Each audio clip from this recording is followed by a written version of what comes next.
সেনাপ্রধান জেনারেল ওয়াকারুজ্জামান বলেছেন, দেশের প্রয়োজনে সেনাবাহিনীর সকল সদস্যকে সর্বোচ্চ দায়িত্ব পালনে প্রস্তুত থাকতে হবে। সকালে রাজশাহী সেনানিবাসে প্যারেড গ্রাউন্ডে বাংলাদেশ ইনফ্যান্ট্রি রেজিমেন্টাল সেন্টারে 7ম কর্নেল অব দ্য রেজিমেন্ট এর অভিষেক অনুষ্ঠানে তিনি এ কথা বলেন।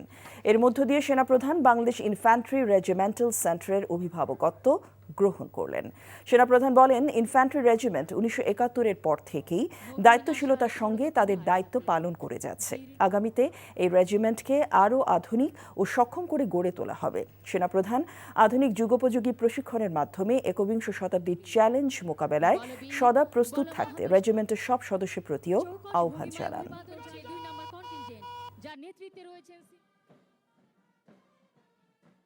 আমি আশা করব বাংলাদেশ ইনফ্যান্ট্রি রেজিমেন্টের প্রতিটি সদস্য তাদের উপর অর্পিত দায়িত্ব সর্বোচ্চ শৃঙ্খলা এবং পেশাদারিত্বের সাথে পালন করবে।